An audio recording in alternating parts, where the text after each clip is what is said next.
In Alaska, you might not make it out alive. Every day, you earn it. The cast of Life Below Zero lived on the edge for years, testing how far people could go in extreme cold, isolation, and endurance. The bear will also be scared if I scare all the deer. There are bear tracks here, and this bear is pretty big. He's not a child with long strides. It's just King Mama Jama. But now there are tales of death, and the difference between a rumor and the truth has never been thinner. Who's still out there? Who did we lose?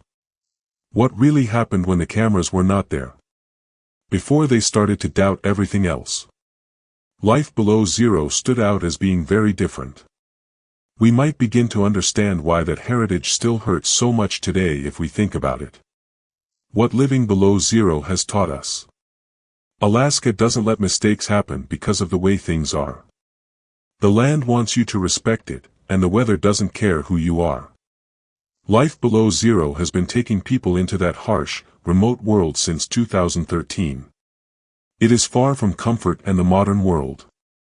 This isn't a planned journey or a game show set in the wild. There is no cash prize, no eliminations, and no famous people on the show. It's real life being filmed live. People who live in some of Alaska's most remote areas are the focus of the show.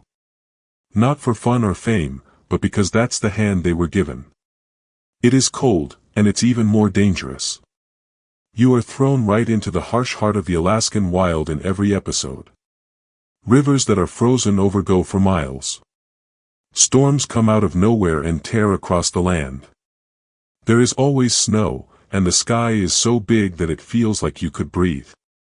You see the real things that most of us will never have to deal with. Cutting through ice to get water. Taking a snowmobile to get dinner across the snow.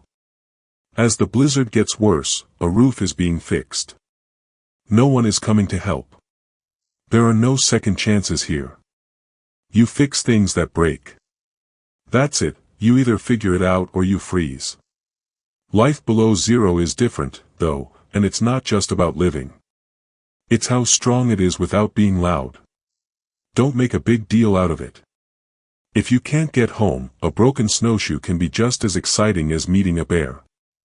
If you miss your shooting shot, you might not be able to eat for a week. That's the kind of stress that Life Below Zero really gets across. You don't need big scenes or loud action to be interested. You stay interested in the show because even a small mistake can cause big problems. The film team should also be praised. It's not fun to shoot when the batteries freeze in minutes and there isn't much sunshine. They carry their gear through snow fields and avoid wild animals, but they still get these stunning pictures of real life happening in harsh places. It's not often that people are this committed. That's what makes the show seem real. It doesn't pretend to be hard or make it look better. It just shows how things really are. That's the reason why it hurts so much. At its core, Life Below Zero is about being able to depend on yourself. It's about how people make do with what they have and live with it even when it doesn't work. So, most of us will never be able to live without electricity or water. Watching someone trap, fish, and build everything by hand makes us feel something we all feel, the need to stay alive, the pride in doing things yourself, and the quiet joy of making sense of a world most people would run away from. An awful lot of people talked about how they live, how much they really need, and what it means to respect nature instead of always trying to control it. People started to look into old skills like making tools and storing food. It helped people remember that independence is still strong, even though it seems old-fashioned. Life Below Zero grew into more than just a documentary over the years. It showed what life is like when you don't take shortcuts. When it's 6 feet deep, there's no app to help you find food and no delivery service. You are responsible. And seeing people go through that kind of life without complaining, asking for help, or making excuses hits you in a different way. It wasn't meant to shock. It was about living in the real world and having the quiet strength to do so. That's what Living Below Zero has left us with. It had all the drama it could handle in the wild. Now, making it through the Alaskan wilderness is one thing. But when the cameras stop rolling and stories start to spread, it's a little harder to get rid of the questions. There is danger, but what about death? This state doesn't give second chances. It only takes one mistake, one broken piece of gear, or one bad call in the middle of nowhere to kill someone. The cast of Life Below Zero agreed to live in that world. They've been seen carrying packs across frozen rivers. We've seen them build shelters in the wind, skin deer when it's below zero, and fix broken snowmobiles when help is hours or days away. From afar, it's easy to enjoy. But if you look more closely, you can see that any of those scenes could quickly go wrong. If you get lost out here, you might never be found. If someone slips on the ice, they could get hypothermia. You missed a step while hunting, and now you're in the middle of a grizzly bear that won't back down. Not a single hospital or ambulance is nearby and ready to go. People really are in danger, and they're everywhere. This is where the questions start. Life Below Zero makes you wonder, has anyone ever not made it back? What do you do when the wild finally pushes back harder when you live that far away and are always pushing against the edge? These questions have been asked by fans for years, which has made the stories spread even more. Posts began to show up in online forums. Threads on Reddit and TikTok videos said that a cast member had died. Some were vague, and some called people names. Pictures with dramatic comments and news stories that were just breaking made it look like the worst had happened. Everyone started to talk at once, but no one could tell what was true. That's the thing about stories. They spread quickly once they begin, especially if the place is already dangerous and far away. When you talk about survivalists living in some of the worst conditions on Earth, it doesn't take much for a rumor to seem true. To be fair, there have been close calls in Life Below Zero before.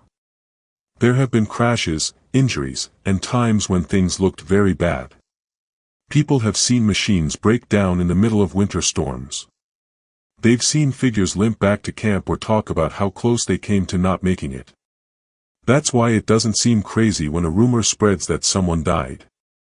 It sounds very likely. Also, the silence gets heavy when the cast stops talking on social media or when a show ends with someone walking off by themselves in the woods. People fill in the blanks. Did something happen that wasn't caught on camera? Are they all right? Why didn't they post? Why didn't they come back for the next season? Fans are, of course, interested. They've seen these people go through things that most of us could not stand for a day. In this case, all news is bad news and hits hard. It's not like these people have roles. The rumors are even scarier because these people are real and live rough lives. But are they true? Alaska finally got one of its own, right? Or is this just another internet story gone crazy? We've seen the harsh world they lived in, so let's talk about the brave people who made it through it and what really happened when the cameras stopped rolling. Sue Aikens, the brave woman. For Life Below Zero fans, Sue Aikens is the one person they will always remember. Sue brought her real life to the cameras. She was tough, frank, and incredibly independent. Sue was born in Chicago on July 1, 1963, but she didn't stay there for long. She was already getting to know the wild when she was a child. The family moved to Alaska because of her mom. Sue learned how to live off the land when she was 12 years old. That first look set the tone. She didn't run away from hard things. She put her weight on it. When Sue was an adult, she became a hero in Life Below Zero. Her home is Kavik River Camp, a former gas station that has been turned into a survival camp. It is one of the most remote places in the country. It was 197 miles north of the Arctic Circle, and she ran it by herself. It was interesting that there were no shops, neighbors, or paved roads in this area. Still, this is where she did best. People watched Sue on Life Below Zero carry supplies, deal with bad weather, and deal with threats that most people would freak out about. Sue is interesting because she is honest. She doesn't lie about anything. She talks about how the toll makes her feel. Sue keeps going even though we've seen her cry and heard her curse storms that tear her roof apart. One husband died of brain cancer, and the other died in a sadder way. In her spare time, Sue also visits her 2 grown children and grandchildren. In talks, she says Alaska is where she truly feels like herself. That way of thinking explains a lot. Sue doesn't think Alaska will get in the way. It feels like home to her. You can tell it's more than scenery when the camera pans across her frozen surroundings. The way she lives is something she won't give up, no matter how bad things get. It's bad for your body to live this way. She has talked about pain and the difficulties of getting older outside in the cold in recent seasons, but she has never said she was going to quit. Sue's no-nonsense attitude is what makes her stand out. After trying to lift a big piece of plywood onto her roof in one episode, she says, "I can't do it." She doesn't stop, though. She gets the job done, cuts the board in half, and gets over her anger. She was one of the main people behind Life Below Zero because she had so much raw energy. Sue made the show what it was. She didn't just make it through Alaska. It bent around her.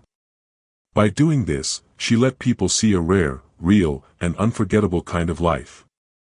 You might think Sue Aikens could not be stopped after everything she has been through. But there have been questions lately that no one can figure out how to answer. Is Sue Aikens still living alone? Or has she finally been caught by the wild? Survivor, not a number. Few people, like Sue Aikens, seem to be able to handle the harsh facts of life in the Alaskan wilderness. In 2007, Sue went through something that would have broken most people. A grizzly bear attacked her while she was alone at Kavik River Camp, which was hundreds of miles from anyone else. This is what happened. Sue was close to her camp at the Kavik River when she saw a male grizzly bear burying the bodies of caribou nearby. The bodies were in the way of using the area as a helicopter landing pad, so she knew she had to move them. She had to put down her gun one day to use the pump with both hands while getting water from the river. That's when the bear attacked from the bank of the river, just out of sight. It grabbed her, pulled her into the ice, and started what Sue calls an alpha push. Instead of hunting for food, bears use alpha push to show who is in charge. Sue probably saved her own life with how quickly she thought of something. She didn't fight back right away, instead, she acted weak, which made the bear confused. The way she put it was this. The bear basically said, "I'll kick your behind if you don't give it to me freely." She earned some points on the bear's alpha scale by acting like she was backing down. This made it less likely that the bear would step up its attack. Still, the bear bit her on the head, broke both of her hips, and roughly dragged her around. The injuries were very bad. She has open cuts, hips that are out of place, and deep bite marks on her head. Sue was hurt and shocked, but she was able to stitch up her wounds and really find the strength to find and kill the bear that attacked her. But her trouble wasn't over yet. For 10 days, no one found her because she was lost and alone. No one could reach her when she called the local police and other people.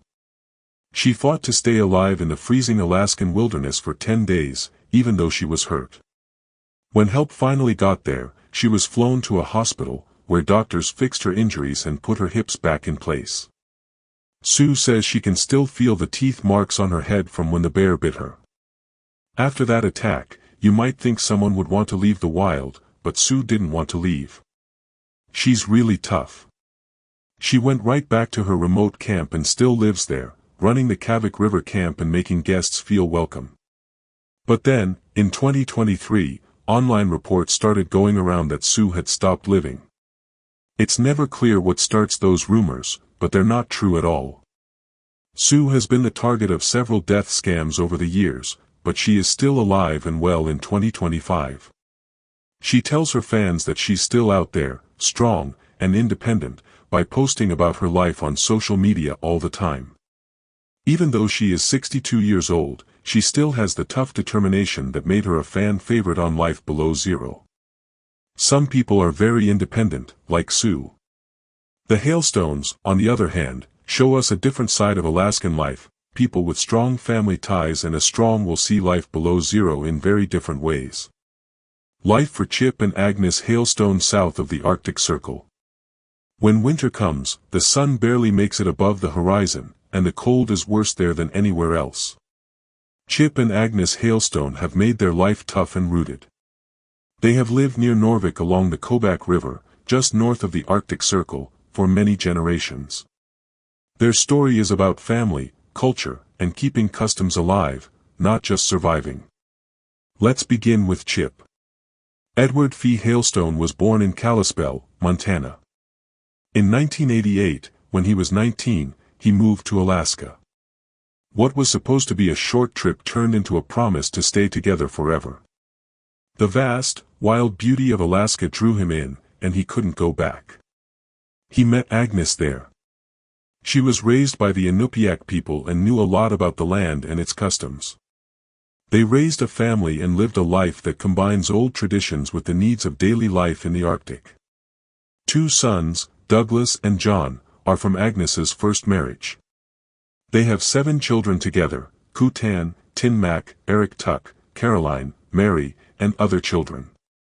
Chip and Agnes think it's more than useful to teach their kids these survival skills. They do it to keep their culture living.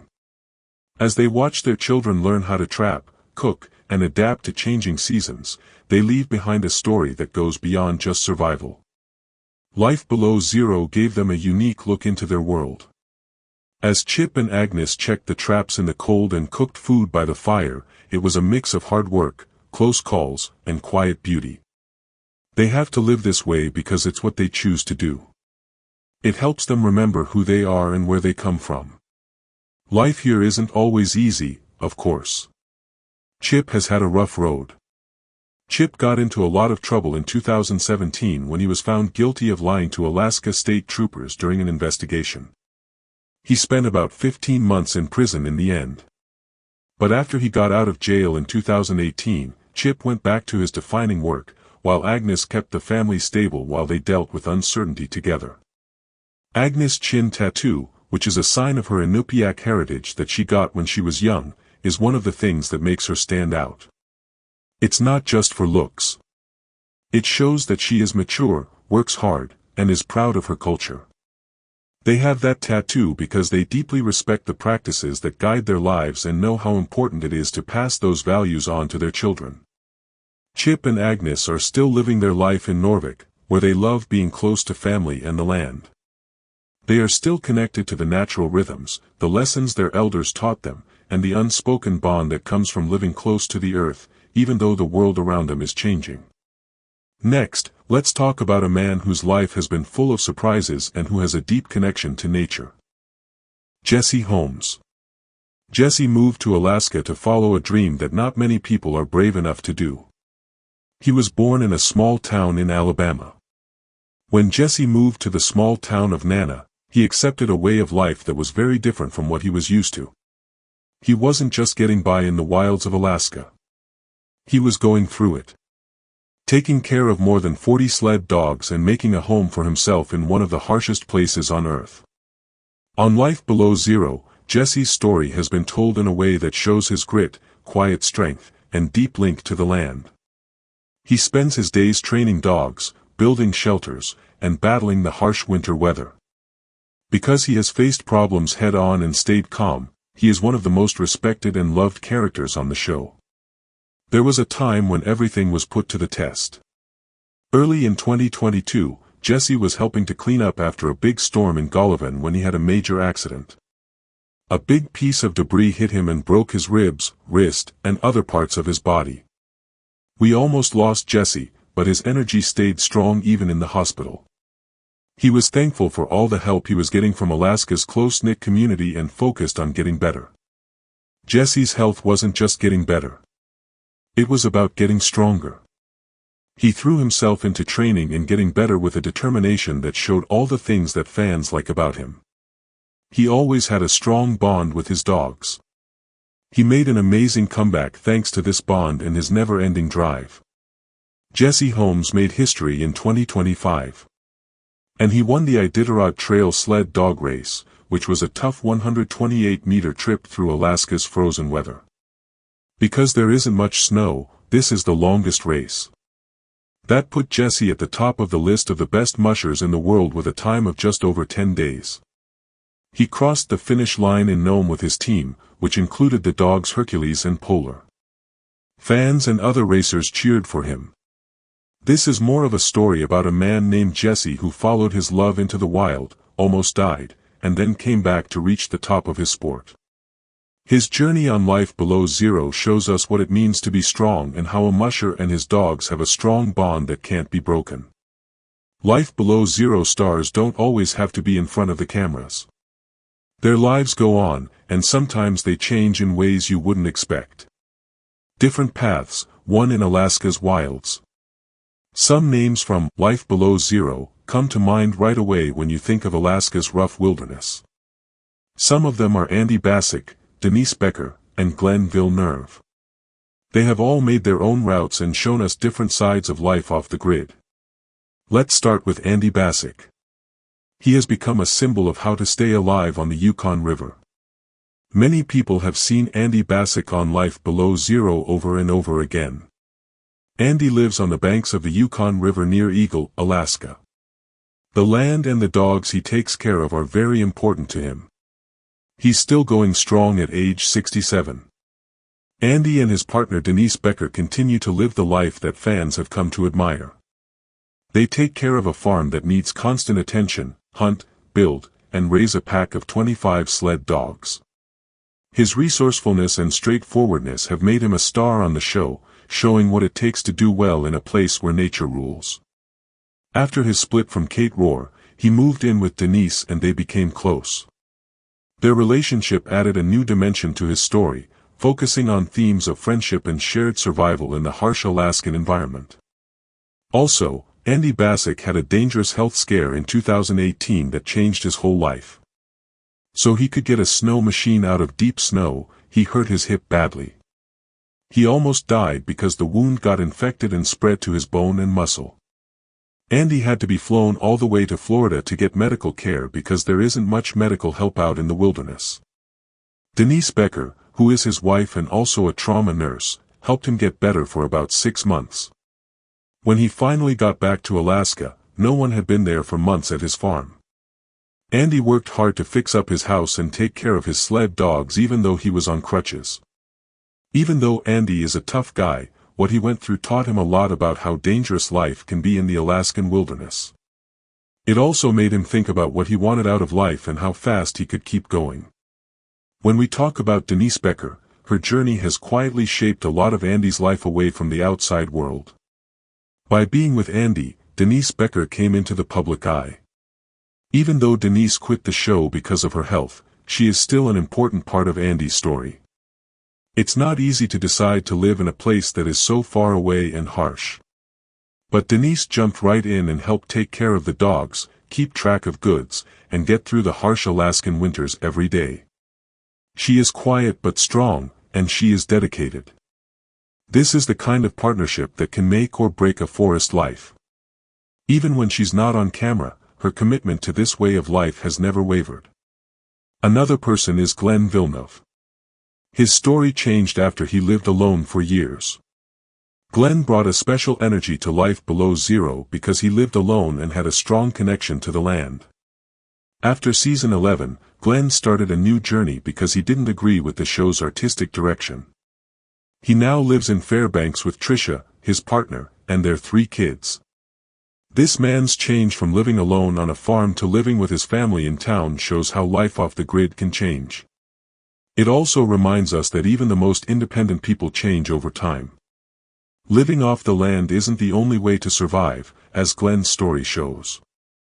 It's about being able to handle whatever life throws at you. And sometimes that means choosing to be with other people over being alone. The story doesn't end with the main characters, though. There is another part of this Alaskan world where things have been much more serious for a long time. Living below 0 degrees Celsius. Protecting the ports. Life Below Zero taught us about the harsh beauty of living in Alaska's wildest areas, and port protection taught us even more about what it means to live off the grid. It's not just a name for a spin-off. It's made of the same cold stuff as the rest of the universe. In 2015, the first season of Port Protection aired. It was about a small group of people who lived in a remote town on Prince of Wales Island. There are no roads, grocery stores, or even safety nets. There is only water, weather, and strong will. The series changed its name to Life Below Zero, Port Protection in 2020, which made the link very clear. It's not just business, though. The same Emmy-winning team makes both shows, and they both have the same documentary style. Wide shots from a drone, close-ups of rough hands, and the eerie silence that can only be found in Alaska's wilderness. The heart of the stories is what really binds them together, though. Life Below Zero is about surviving in harsh conditions, while Port Protection is about making a home in those conditions. Even though the main cast of Life Below Zero never met any of the people who lived in Port Protection, fans still felt like they had a connection with them. People who liked Sue Aiken's Bashing Grizzlies also liked seeing someone in Port Protection build a house out of driftwood or catch a salmon with their bare hands. It was more like having different lives but the same toughness. The main characters from Life Below Zero are still alive, but the rest of the family has it tougher, especially in Port Protection, where ends are real and not scripted. First, let's talk about Gary Muehlberger, the man who became the face of tough freedom. Gary wasn't flashy. He didn't try to get the camera's attention or look good. But what made him stand out was how easily he lived off the land. Gary has lived in Port Protection all his life and knows how to fix a boat out of scrap metal. He can also catch fish in his sleep and talk to his neighbors like they are family.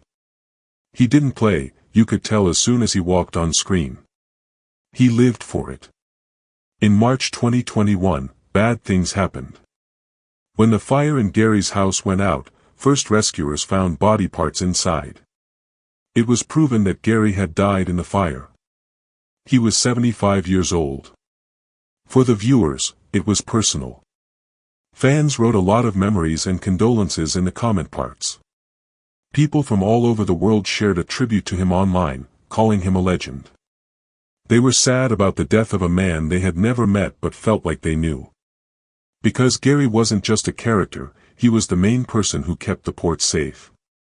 Then there was the woman whose quiet strength made her stand out. Botello is cute. Gary built and fixed things, and Litzy was the artist and soul. She gave the screen a rare gentleness and a strength that went deep. Litzy made a space in the show that was both fierce and graceful. She is a great sculptor and really knows how to live off the sea. Even after losing both of her kids, she stayed in that remote part of Alaska and chose to keep going, making things, and giving. Lighty died in June 2021,